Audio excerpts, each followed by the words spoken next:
Sexual reproduction का जो final outcome होता है that is what is a diploid zygote. लेकिन ये डिप्लॉयड जाइगोट सिर्फ एक सेल का होता है। ग्रेजुअली इसके अंदर डिविजन्स होते हैं बेटा, और उसके बाद हमें एक मल्टी सेलुलर ऑर्गेनिज्म मिलना शुरू होता है। मतलब zygote converted into embryo, embryo converted into sorry I am so sorry embryo gets implanted into the uterus and then it gets converted into the fetus, right. Fetus क्या है बेटा? Foetus मतलब जिसके सारे ऑर्गन्स जो हैं वो क्लियरली विजिबल होंगे, फुल्ली डेवलप हो चुके हैं, उसे हम बोलते हैं फीटस। तो यहाँ पर अगर मैं बात करूँ तो नॉर्मली मेरे पास क्या होगा बेटा? एक जाइगोट होगा which will be formed after the process of sexual fertilisation. ये जाइगोट क्योंकि मेल और फीमेल न्यूक्लियाई के फ्यूजन से बना है, इसीलिए इसे हम डिप्लॉयड बोलेंगे, और ये 2n कंडीशन एक्सप्रेस करता है। सारे सेक्सुअली रिप्रोड्यूसिंग ऑर्गेनिज्म का कैरेक्टरिस्टिक फीचर है जाइगोट, क्योंकि zygote is the fusion product, right, और rather zygote is the product of fusion of gametes between male and female, right. अब अगर मैं देखूं तो एक्सटर्नल फर्टिलाइजेशन में भी जाइगोट बनना चाहिए कायदे से, क्योंकि एक्सटर्नल फर्टिलाइजेशन है तो सेक्सुअल ही फर्टिलाइजेशन, तो एक्सटर्नल फर्टिलाइजेशन में भी जाइगोट बनता है। लेकिन ये जाइगोट जो एक्सटर्नल फर्टिलाइजर में बना है, ये जाइगोट बॉडी के बाहर ही बन रहा है, और ये डेवलप भी बट ऑब्वियस सी बात है कि बॉडी के बाहर ही होने वाला है। तो जो जाइगोट बॉडी के बाहर डेवलप होगा उसे हमें कुछ एक्स्ट्रा प्रोटेक्शंस देनी पड़ेंगी, और जो जाइगोट बॉडी के अंदर ही डेवलप होगा उसे कोई खास प्रोटेक्शन की ज़रूरत नहीं है, क्योंकि वो तो ऑलरेडी मदर की बॉडी के अंदर सेफ है, प्रोटेक्टेड है, राइट। तो इंटरनल फर्टिलाइजेशन में बॉडी के अंदर जाइगोट बनेगा, डेवलप भी अंदर ही होने वाला है, लेकिन एक्सटर्नल फर्टिलाइजेशन में जाइगोट जो है वो बॉडी के बाहर डेवलप होगा, और फॉर्म भी बाहर होगा और डेवलप भी बाहर ही होने वाला है, राइट। अब ये जो जाइगोट है, जैसे सपोज अब मैं कुछ ऑर्गेनिजम्स का नाम लूं बेटा आपके सामने, फंगस, एल्गी, है ना, इनके अंदर जो जाइगोट डेवलप होता है वो एक थिक वॉल्ड जाइगोट के फॉर्म में डेवलप होता है, ताकि वो अपने आप को अनफेवरेबल कंडीशन से बचा के रख सके, अपने आप को सेफ रख सके, राइट। तो अगर उसे अपने आप को डेसिकेशन से बचाना है, सूखने से बचाना है, तो वो अपने आसपास एक थिक रेजिस्टेंट वॉल डेवलप कर लेता है, जिसके कारण वो सेफ रहेगा एनवायरनमेंट में, और उसे जब तक फेवरेबल कंडीशन नहीं मिलेंगी ना बेटा, तब तक वो डेवलप नहीं होने वाला है, राइट। तो डेसिकेशन से बचाने के लिए यहाँ पे हमें चाहिए एक स्पेशल अलग तरीके का zygote which is protected by a layer. इसे एक रेस्टिंग फेज या यूं कह लूं मैं डॉर्मेंट फेज से गुजरना पड़ता है। ये जो डॉर्मेंट फेज है ये इनएक्टिव फेज है, जो तब तक चलने वाली है जब तक ये जाइगोट कहना चाहिए फेवरेबल कंडीशन में नहीं आ जाता, या जर्मिनेट करने की टेंडेंसी इसकी नहीं होती है। जर्मिनेशन वर्ड मैं क्यों यूज कर रही हूँ? क्योंकि मैंने यहाँ एल्गी और फंजाई के बारे में बात कर ली है। एनिमल्स के केस में मैं जर्मिनेशन टर्म यूज नहीं करूंगी, इम्प्लांटेशन टर्म यूज करूंगी और डेवलपमेंट यूज करूंगी, राइट। तो जो पहले एम्ब्रियो बनता है वो एम्ब्रियो इम्प्लांट हो जाता है और उसके बाद वो डेवलप होता है। स्टेजेस क्या है बेटा? जो फर्टिलाइज्ड एग है that gets converted into zygote, zygote develops into embryo, embryo further develops into fetus, and this is how fetus grows and mature, right? अब कुछ ऑर्गेनिजम्स होते हैं बेटा जिनमें हेप्लॉन्टिक लाइफ साइकिल होती है। हेप्लॉन्टिक लाइफ साइकिल का मतलब होता है कि इनके अंदर जो हेप्लॉइडी है that is dominant, diploidy dominant नहीं है, इनके अंदर हेप्लॉइडी जो है वो डोमिनेंट है। तो अगर हेप्लॉन्टिक लाइफ साइकिल हो किसी जाइगोट की, मतलब जाइगोट जो है अगर सपोज जाइगोट अगर डिप्लॉइड है ना, जो कि होता ही है इन मेजॉरिटी केसेस में, तो अब इसके अंदर मियोटिक डिवीजन होने के बाद इससे क्या बनेंगे? हमारे पास हेप्लॉइड स्पोर्स बनेंगे। All the spores they are haploid, right. तो ये जो हेप्लॉइड स्पोर्स हैं ये आगे चल के डेवलप भी होंगे इनटू हेप्लॉइड इंडिविजुअल्स, ये हैप्लॉइड इंडिविजुअल्स के फॉर्म में ही डेवलप होंगे। ये एंटायर स्टेज में हैप्लॉइड रहेंगे, उसके बाद माइटोटिक डिवीजन होगा, फिर 2 गैमीट्स फ्यूज होंगे और उसके बाद फिर से जाइगोट बन जाएगा विच विल बी डिप्लॉइड। फिर जाइगोट मियोसिस करेगा और उसके बाद फिर से हैप्लॉइड इंडिविजुअल, फिर से हमारे पास हैप्लॉइडी लेवल डोमिनेंट होगी। तो इस तरीके से हमारे पास कोई भी जाइगोट डेवलप होता है।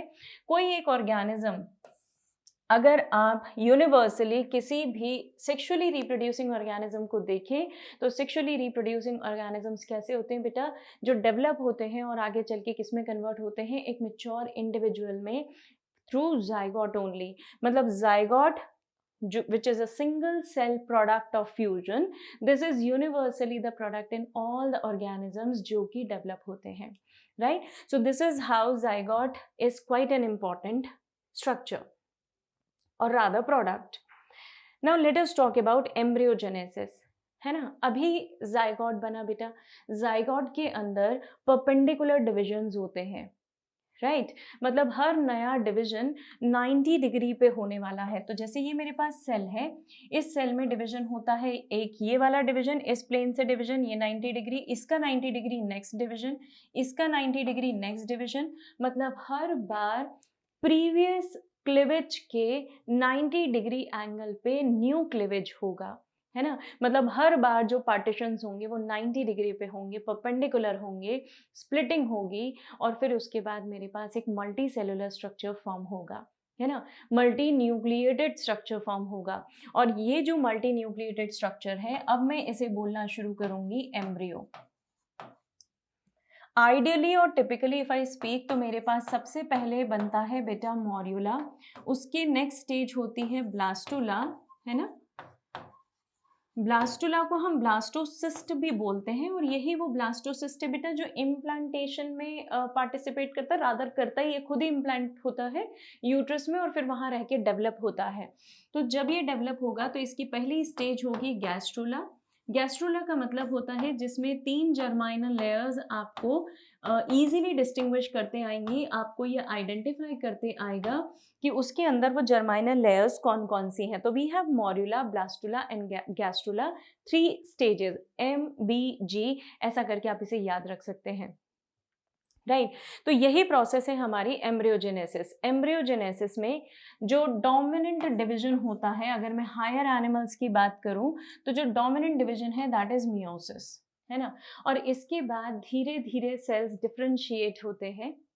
सेल के डिफरेंशिएट होने का मतलब ये है बेटा कि सेल्स जो है वो ग्रेजुअली अपना शेप एंड अपना फंक्शन अचीव करेंगे, वो स्पेसिफिक रोल प्ले करना शुरू करेंगे और इस तरीके से ये सारे के सारे सेल्स ऑर्गन में कन्वर्ट होंगे, पहले टिश्यू में कन्वर्ट होंगे। Of course you need to follow the hierarchy, पहले cell converts into tissue, tissue converts into organ, organ system and this is how you get an entire organism, right. तो इसी को हम बोलते हैं embryogenesis. Embryogenesis is dominantly a mitotic division, then our cells perform specific function, that is what is called as cell differentiation, right? तो cell division जैसे जैसे embryo बनने लगेगा ना बेटा, सेल डिवीजन बहुत तेजी से इंक्रीज होने लगेगा। उसके बाद हमारे सेल्स में कुछ मॉडिफिकेशन होंगे, है ना, सेल्स स्पेशलाइज हो जाएंगे अपने फंक्शन में। एक ही टाइप के cells, similar type of cells will perform similar type of functions और वो similar type of cells convert हो जाते हैं टिश्यूज में, टिश्यूज कन्वर्ट हो जाएंगे ऑर्गन्स में, ऑर्गन्स कन्वर्ट हो जाएंगे ऑर्गन सिस्टम में, है ना। जैसे आपने पढ़ा है बेटा कि रेस्पिरेटरी सिस्टम के जो ऑर्गन्स हैं they are specifically meant for exchange of gases, isn't it. तो इसका मतलब हर ऑर्गन एक स्पेसिफिक रोल, एक स्पेसिफिक फंक्शन प्ले करना शुरू करेगा वंस इट गेट्स मॉडिफाइड और rather once it gets specialised. Okay, so this is what is hierarchy. Now when I talk about development of organisms और एनिमल्स, तो हमारे पास कुछ वैरायटी ऑफ एनिमल्स ऐसे हैं बच्चों जो एग लेइंग हैं और कुछ ऐसे हैं जो यंग वंस को बर्थ देते हैं। तो जो यंग वंस को बर्थ देते हैं we call them as viviparous, और जो एग लेइंग हैं उन्हें हम कहते हैं ओविपेरस। यहाँ पे दिस इज वाई, यहाँ पे यंग वंस को बर्थ देना is called as viviparous, right. तो ओविपेरस एग लेइंग एनिमल्स हो गए, एग्जाम्पल्स देख लेते हैं हम। क्योंकि ये एग लेइंग है तो इनके एग में एक शेल होती है which is rich in calcium, which is very tough and very protective, जो कि इसे इन्वायरमेंट में सेफ रखने का काम करेगी, इन्वायरमेंट में इसे प्रोटेक्ट करके रखने का काम करेगी। तो ये जो शेल है which is made up of calcium, ये शेल पूरे एग को कवर करके रखती है, एग को सेफ रखती है।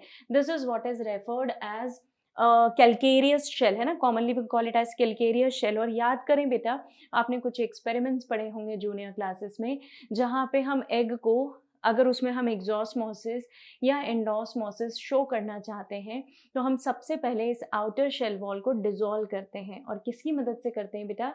HCl की मदद से करते हैं, इजंट इट? तो जो आउटर वॉल को डिसॉल्व करने की प्रोसेस है HCl की मदद से, that is all because this calcium get dissolved in water, है ना, डिसॉल्व्ड इन HCl, सॉरी, है ना। और उससे क्या होगा, जो शेल है वो रिमूव हो जाएगी, डी शेल्ड हो जाएगा egg, and now only membrane is exposed.